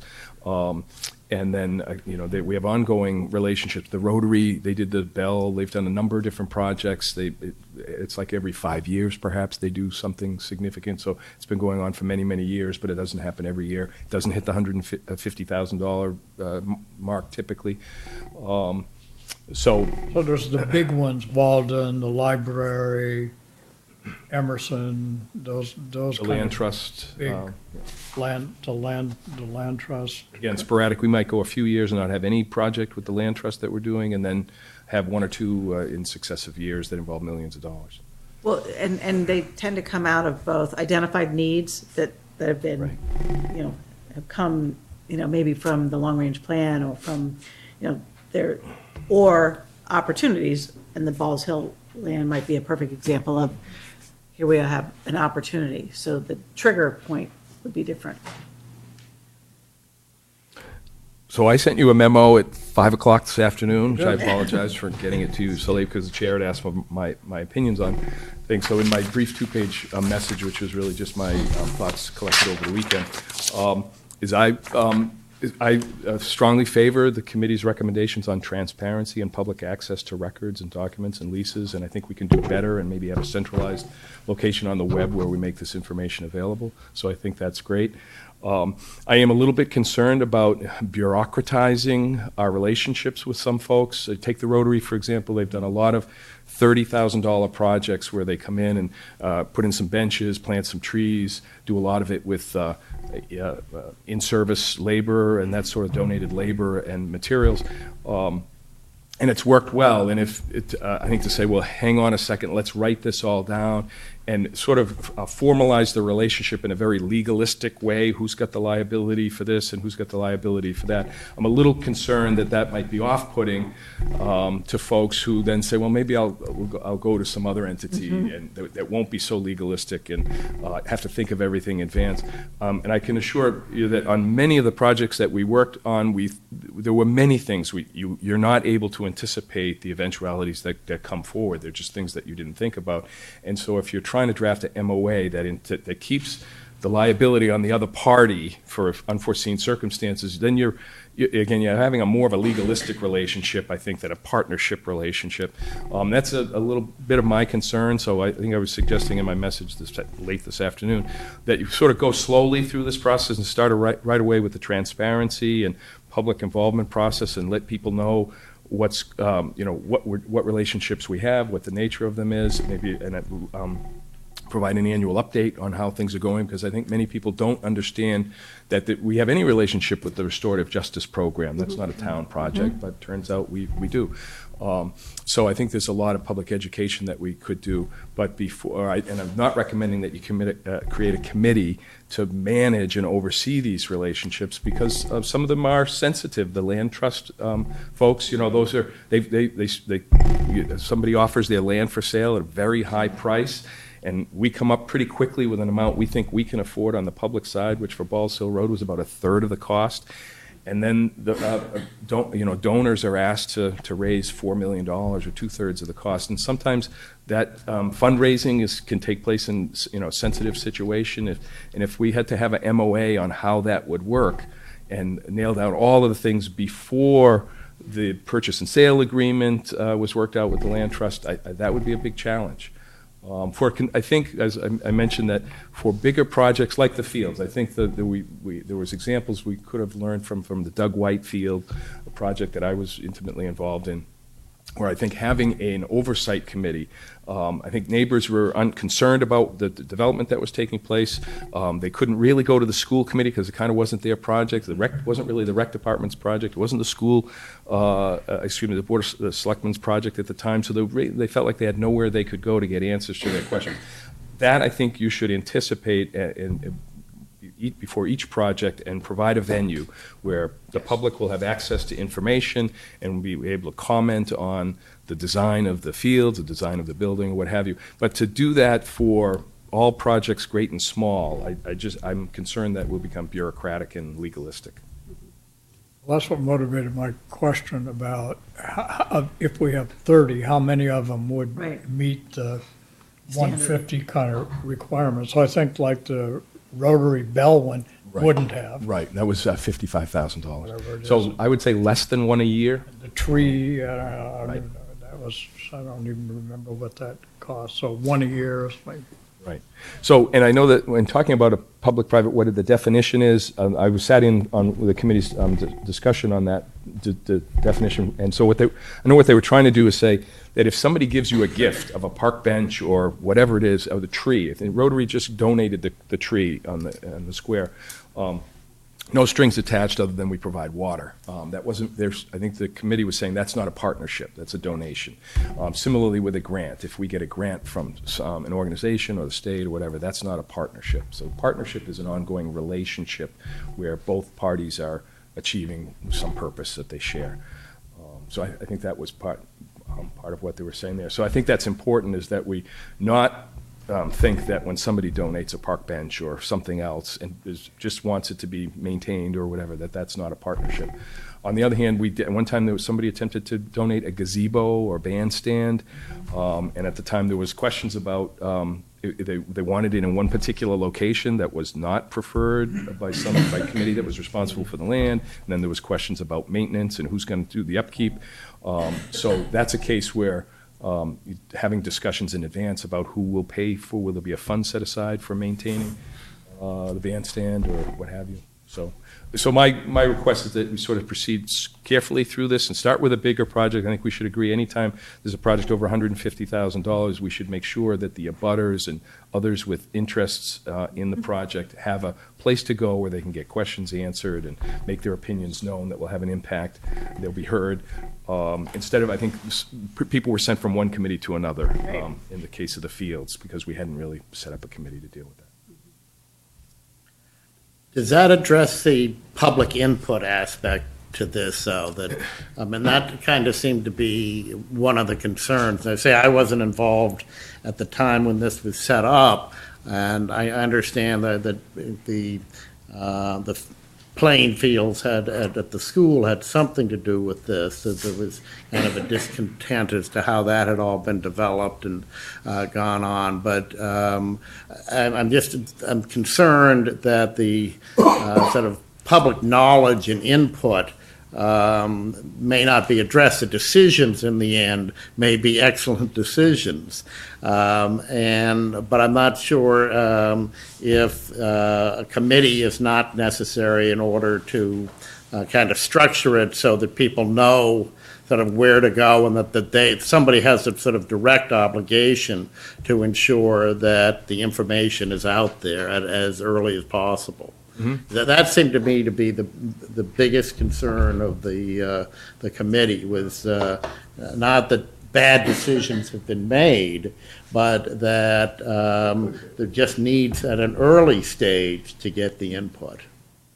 But we do have plenty of people on the committee who should, so I'm sure will speak for themselves. The way I was thinking of it, and it's a little bit analogous, but maybe not. But I was thinking again, maybe it's because it was on the agenda tonight, but of this Financial Audit Advisory Committee.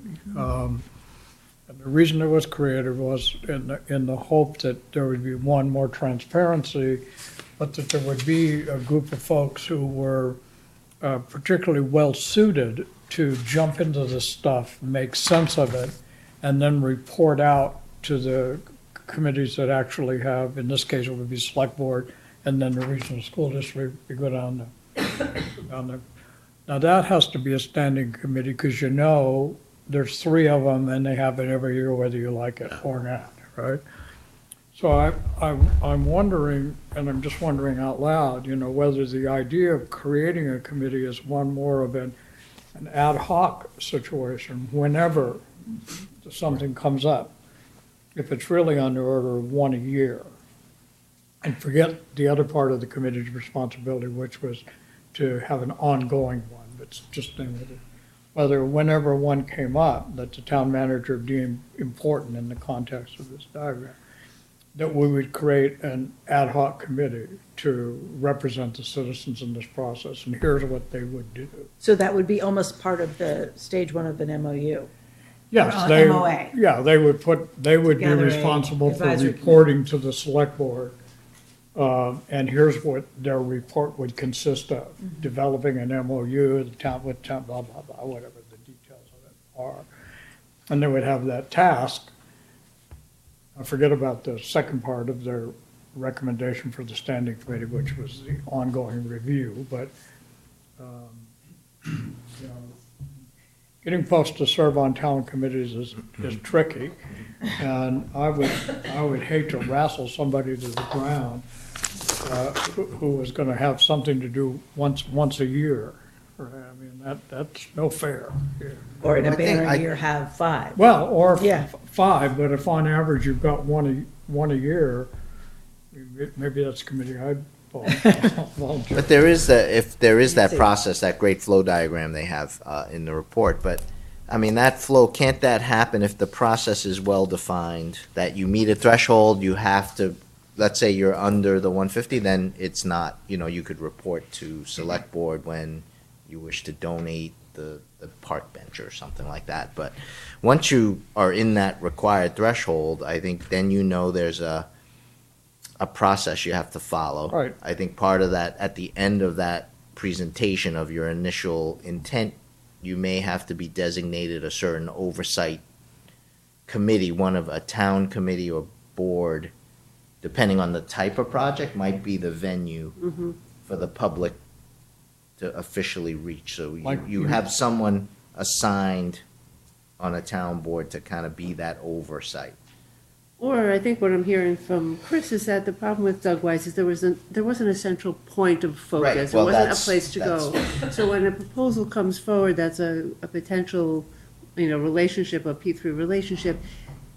It would seem to me that, Chris, you could assign that P3 agreement to the relevant committee, whether it's the planning board or the NRC, depending on what this particular issue is that speaks to it. You have a committee that's already planning a meeting every 2 weeks that could take up the conversation and hold a public hearing or public discussion as part of their regulatory framework. Exactly. rather than have an ad hoc committee that you have to pull together on a certain one-time basis. So we, in the case of the Doug White Fields, we probably should have asked the Recreation Commission to serve as the forum and filter for citizen concerns and requests and sports folks' views and all that. So there'd be a written record of it.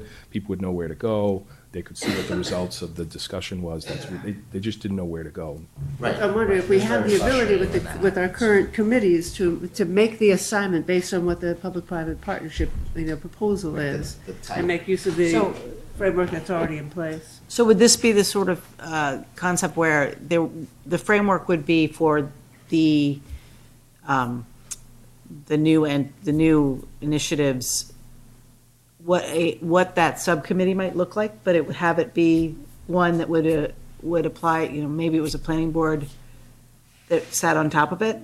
Or are we asking each one of these boards to take on?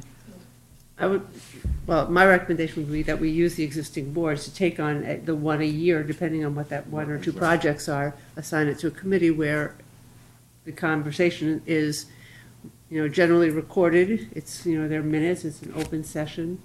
Right, I'm just wondering are we being prescriptive as to if it's the planning board and they're going to create a subcommittee? I wouldn't even do a subcommittee, I think it's just the planning I board. think she's. The planning board hears it. Here's it, okay. The town manager would decide this is, I'm making this up, Yeah, yeah. but this is That's just- primarily a planning problem. Right, so this is This is what, primarily an NRC problem. This is probably, who knows what it is. School project or a recreation project. I think, I like it in the sense of taking advantage of our existing committee structure. That's good. I worry about it a little bit in that each of these committees has a well-defined set of responsibilities. And it is only really, in some sense, the select board or the regional school committee that has the broad sweep of responsibilities that cuts across all of these dimensions. So what would the planning group, how would they handle some financial aspects of it as opposed to the planning part of it, which is what they're supposed to know how to do. That's not It's their. not their bag of tricks, sort of. So that, right, so we're trying to fit a round item into. well, that's why I thought some notion of an ad hoc committee. Right. So Chris says, guess what? Somebody wants to make a thing, and it's $150,000 or When they whatever. convene. And the select board would already have people in mind, so Right. we could get kind of like a jury pool, if you would. And, well, in an architectural jury. Right, yeah. And we could then convene it to be the point for the town on this. And it would still have to go through the plan, if there's Right, so planning stuff. once. Right, we're not right, taking you're away a. Establishing just intent and information for the How it's gonna public, work. and then the schedule's presented. For example, take the Concord Bell, again, that we just did. They came to us and said, here's what we'd like to do, what do you guys think about it? And we talked about it, and we said, that's kind of a nice thing. But they still had to go to Boards. the boards Yeah. and get their things stamped or whatever you do with the board kind of thing. That didn't relieve them of any responsibility to get the official It's not a shortcut. permits. I just don't know whether that process, though, if you will, alerts the public overall. And I think that the one advantage of a standing committee is once they get up and going, presumably they're going to develop the skill sets of how to deal with the MOAs, and they're going to, sort of become experienced in what some of the issues are for any entity. That's why I was thinking of it like a jury pool, that if we were going to do this, and I'm just making this up, I don't know if we can do it, or, you'd get 7, 8 people who would agree to be available, right? And for the next year and a half or 2 years, it's the same 8 people. Yeah. And it would work like any other committee. If somebody leaves, you get out of the guy, but there would be this body of people, and you'd create a subgroup from them To deal focus with on. problem A or project A or project B or whatever it was. And existing P3s would just continue on and wouldn't be monitored? Well, that's why I said I didn't, I I was trying to deal with this small bites, so. Not the Yeah. continuation. Sounds like a good process For the start. for new ones. Yeah, for Right. new ones, yeah. So, And then for the ongoing ones, I just don't know, how many of them are really How many long-lived? I mean, we've got just the big contractual ones, and we, for the most part, review those on an annual basis. We meet with the library, we had them in here, talk about their plans. I don't think we've had 51 Walden in, but we've had Emerson in, and I think Emerson's coming back. On the 6th, yeah. and those that would be under the schools would go in front of the schools. So I think there is some, maybe we're not doing enough, but there is some attention to these ongoing big relationships that we do have. So again, I don't, In the case of the land trust, typically has been the select board that has dealt with them as, either we approach them with a potential partnership, or they approach us. And I think that's the appropriate place. I don't know that you would want to delegate it to another group to negotiate the use of the land and the purchase price and that sort of thing. I think some things you may want to retain for yourself to manage the partnership. Maybe that's appropriate. and I also think if we had this process that I've been talking about available for new things, it would certainly begin to create a repository of information that would be more available to the public about these kind of partnerships, and there would be a better process at the beginning, which should be helpful to anything that was ongoing.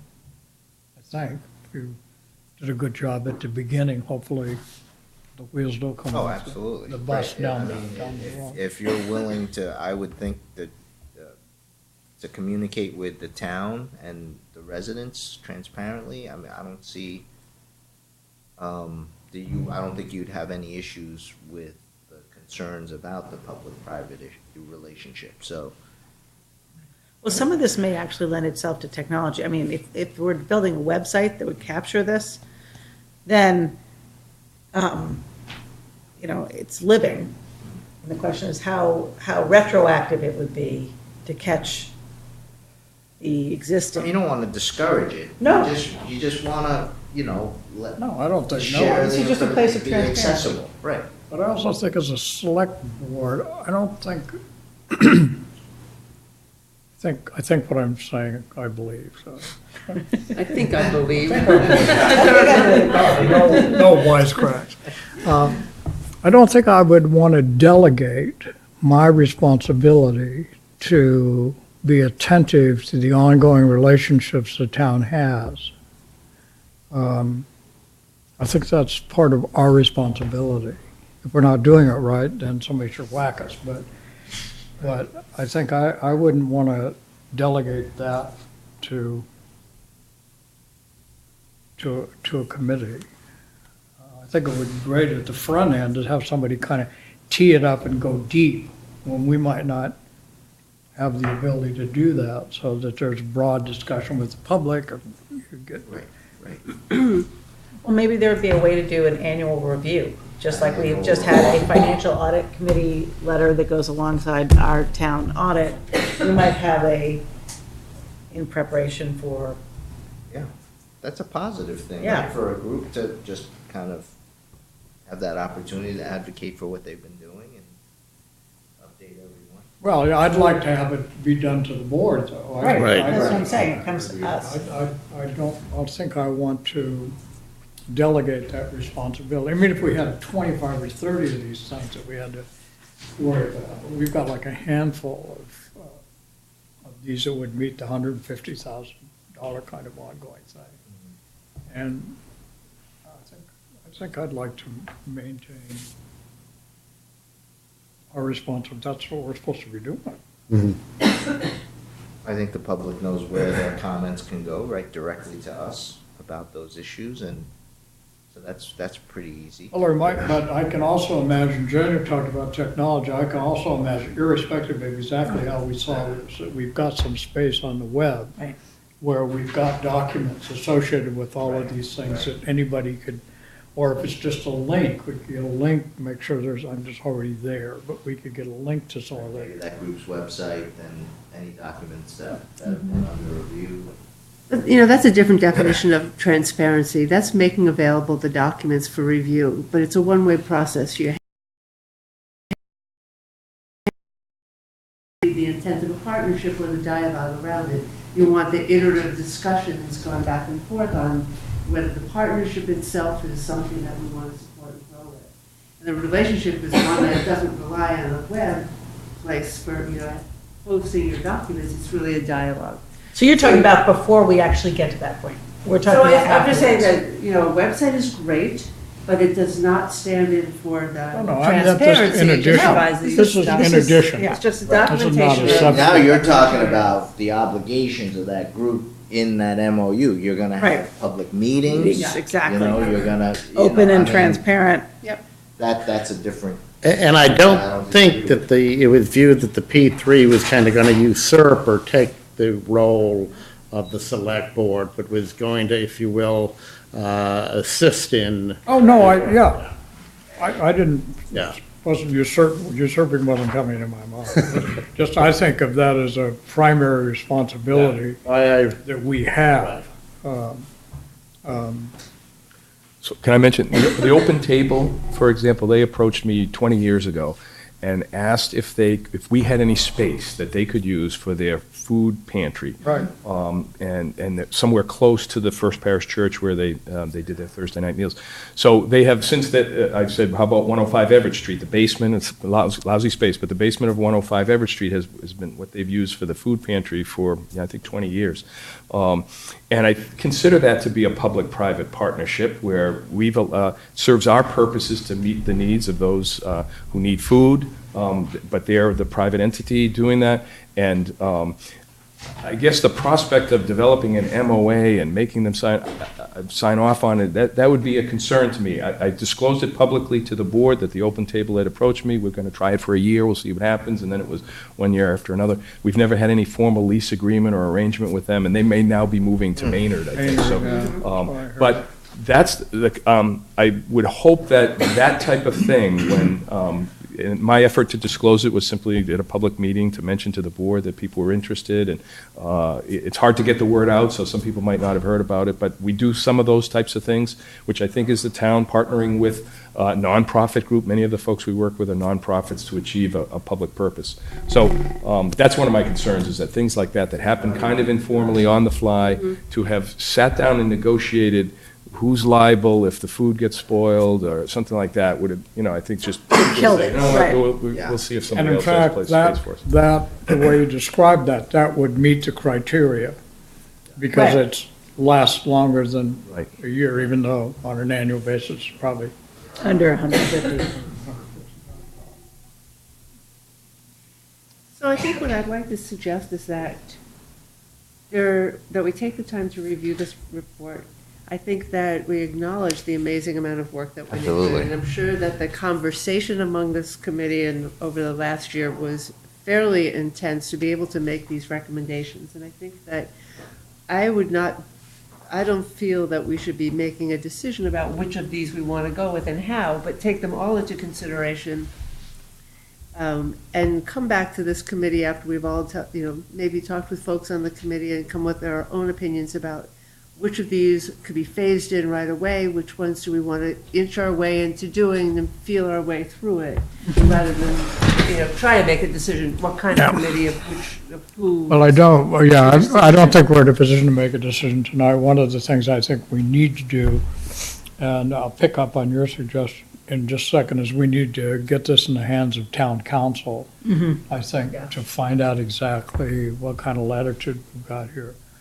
But to your point, why don't I make a suggestion, since I know we've got a lot of folks in the audience who are either part of public-private partnerships or involved in this committee. So you've heard our discussion to date. And so why don't I ask you to continue your involvement with us by the following. If you've got a comment or a suggestion or a point of view about the way you've heard this conversation go, would you please write to me? I'll send it to Andrew, so that he can collect them all, and then we can distribute them without violating the open meeting law to the entire select board. And let's give this a couple of weeks to try to get some input from town council and to hear what you folks have got to say, and then see if we can come back mid-February. I'm not sure. We've got the 6th meeting, and then we run into the public hearing buzzsaw, don't we? Right, towards the end of February. So it may be March before we get back to it, but Will the committee have access to Chris's memo to us? Yes, yep. sure, it'll be put, Andrew, you just make it part of this packet. Right. I'll start a binder, like, Well, I think Chris's memorandum to us, if you could post it as if it were part of the packet okay. that for tonight's meeting. So Right. it would be Be up to part of the along minutes with as well. committee The report. committee, something Right. to work. Absolutely. Do we need to think about the committee's charge? I mean, is the committee looking to be discharged from its responsibility? We submit the report, I think you've done your work and you've submitted a report to us. They were intended to be disbanded on the submission of their final Well, report. that's the question. Is that an outstanding item for us to consider this evening, or is the committee saying that they're not ready to be And ask discharged? the chair, Jane, but you're gonna talk, you gotta go over here. Great, thank you. Are we prolonging your charge, is what I guess I was asking. Yeah. So to the question of were we looking to be discharged, I think that the committee did work very hard to put this together, and we're looking forward to, the completion of the work. But I also hopefully speak for the committee. We have all invested a great amount of time and thought and energy, and I think most, if not all, of the members would want to continue till it's at fruition. And so that would lean toward let the committee continue to exist. And a question for you in terms of writing to you and to provide our thoughts on it, it would seem to me it would be more beneficial if we get together and discuss it among the committee members, and that meeting, of course, would be open to the public, versus us just individually sending you our own thoughts. I think you'll get better, response. I think it's fine with me, but I don't think I am in favor of extending. I'm happy to extend it so you can do that, because that makes a great deal of sense. I wish I'd thought of it. But I think we've heard from you. You've done your work. All right? I think the next thing that has to happen is we need to hear from people about this discussion. Right. We'll look forward to that. And then we've got to come up with a proposal. Yes. And when we come up with a proposal, you individually, anybody can chime in. You'll do your business in the open, so of course will we. And we'll plan to have a time, it's probably going to be March though, given the public hearings that we've got to do, where we'll try to put this together as a proposal. So here's what we're going to do. Here are your recommendations, but here's what we're intending to do. And see if we can get that done by the committee, and then take whatever steps are necessary. And we'll try to give you plenty of heads up time for when this is going to happen. So so your folks can plan to come. Yeah. So that'd be great. So why don't we extend, I'd entertain a motion to 2 weeks? To extend would that give you time to get together, you figure? I would think so. And just one other question along with that. I'm not trying to prolong this, please. but there also is the issue of someone being able to share this with the school committee, both the Concord School Committee and the regional school committee. So certainly we as individuals can do that. Well, the Or select we board, could you've do made a that. recommendation to us. I think I have already said the select board will in fact send a letter on our behalf to the regional school committee with a copy of your reports. They have it probably anyway because Bob is on your committee. But formally saying, please look at this. They made a recommendation in here. We hope you will consider this. Okay. right? So we can do that on behalf of the committee because you're reporting into us. Mhm. So I think it would be appropriate for us to do that. And there's no objection to that, is there? Oh, wonderful. So 2 weeks, does that give you enough time? I think that will give us enough time. So I would entertain a motion to extend the charge of the Public-Private Partnership Committee for 2 weeks, which would be February 6th. So moved. Seconded. All those in favor? Aye. Thank you all very much. We Thank greatly you. appreciate it. You can still send individual Right. notes if you Certainly, want to, though. certainly. So don't hesitate if you've got a point, if you've got a point of view. And we'll look forward to hearing from you as a committee. Individual notes should go to you, and you'll send them to I'll give them all Andrew. to Andrew. You can, yeah. Or I you can think send them, You can send them all to Andrew. Okay, that's But I fine. don't send them to everybody. We'll get them. Yeah. Sure. You know, you can see the amount of work that went into this report. It's very thoughtful. Yeah, and Oh, thanks. I absolutely. know there's a lot of people from the committee here, and I greatly appreciate it, and folks from the library, so thanks for coming. And we'll pick this back up again as soon as we can. Okay, thank you. Thank you very much. I appreciate all the work. Are there any other public comments this evening? You're not to do with this issue, but, all right. The committee liaison reports. Who wants to start? I will begin. I said earlier, went to the Mass Municipal Association. Yes. We received a award certificate of excellence for the annual town report. We were second place in category 1, which is those, I believe, 15,000 and above. And so we got a very nice plaque for that. We also received and I'm going to hand that over to the town, Andrew. For the work on the report. congratulations. Nice job. Received a first place award for our website for those 15,000 to 50,000. And a number of people actually came up to Andrew in that category who had seen the website and were interested in getting more information about how they could copy it.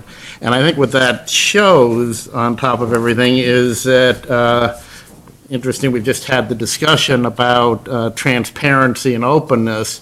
We're being really rewarded by the Mass Municipal Association as being the best, if not one of the very best, in terms of having information to the public.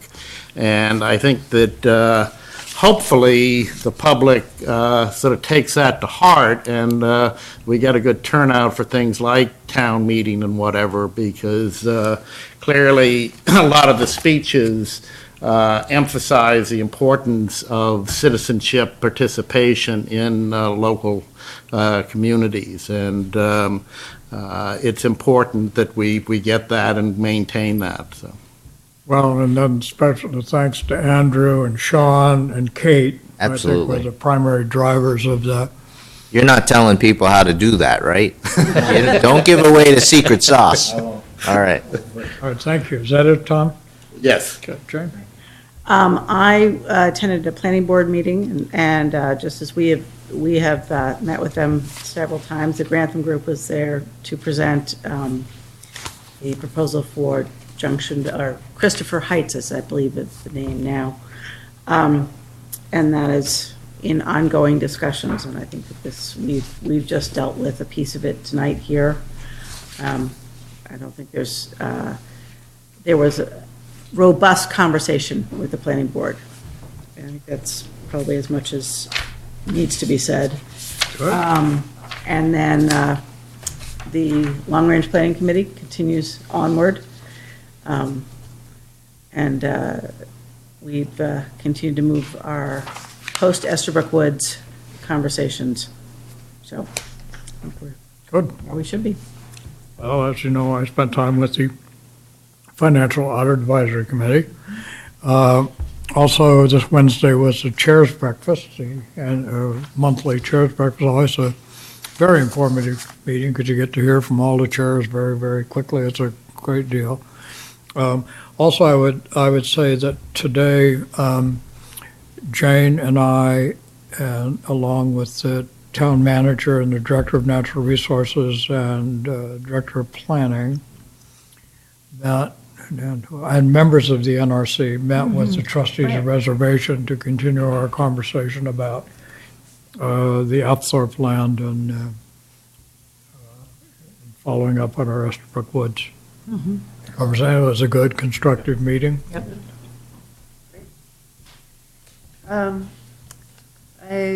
don't have my notes with me, so you were all lucky. I came home from work and my little yellow book is sitting at home in the kitchen. It must have been an Energy Futures Task Force meeting at least. There's been at least 1, 2, 3, or 4 Energy Futures Task Force meetings.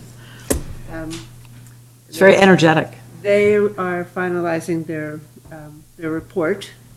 That will be made public at an upcoming public meeting next week, I believe, next Monday night here. Next, well, no, not next Monday night. Monday night? No, that's the town caucus. That's the town caucus. Right? I don't have the Next date. Wednesday, February 1st. February 1st. 7 you. PM, hearing room. Thank you. The Board of Health is gearing up to hear requests for temporary waivers from the polystyrene ban based on what they're able to do. They should start hearing cases sometime in February, March. And we're still looking for a member to the Board of Health. Ah, okay. Difficult having meeting quorum at times because we're very short right now. Steve? My schedule's been spinning around, so I can't even remember what I last reported to you guys. I'll have to catch up next time. I'd say one more thing. We had a site visit. We had met with EPA a couple of weeks ago about 2229. Steve, you were there for that. And we had a site visit at the facility last Friday. That's quite a space out there. All the buildings are gone? All the buildings are gone. It's got all kinds of covered concrete stuff and kind of glow-in-the-dark things out there, but otherwise. You took your infrared? I took my little Geiger Yeah. counter. So that was pretty, but it was a good, I think, good, healthy visit. So I think that's, anything else? Correspondence, the only thing, I haven't quite received it, but I would tell you that the chair, Ray, of the Board of Health, noted at the chair's breakfast on last Wednesday that they were going to be proposing a committee on opioids, what to do about opioids. And so I asked him. A subcommittee of the Board of Health, or? I don't know the details, whether it was going to be a subcommittee of the Board of Health or it was, I think he was telling me, so I think he meant they were going to ask the select board to put together a committee. But he was going to write to me, and so that's all the details I have until he does that, but certainly a very difficult There problem. was a fair amount of concern at the Mass Municipal Association meeting that, if you will, defunding of the Affordable Care Act might defund a great deal of treatment for opioid abuse, and a great concern about that. And I think it's widely recognized that the opioid epidemic is not just happening in the inner cities, that we in the suburbs are also feeling the effects of opioids. No, Concord is fully involved. And last but not least, because I know how hard he works on it, but Chris, thank you, and Carmen and Mina and Laurel and all the folks who worked on getting. Tony Magalbo actually proofed it Tony, for us as well. Tony coming back out of retirement for proving, but got it done. It's off to the furnace now, so that's terrific. So I would entertain a motion to adjourn to executive session for the purposes of collective bargaining and land acquisition, not to return to open session. So moved. Second. All those in favor? Aye. Thank you and good evening.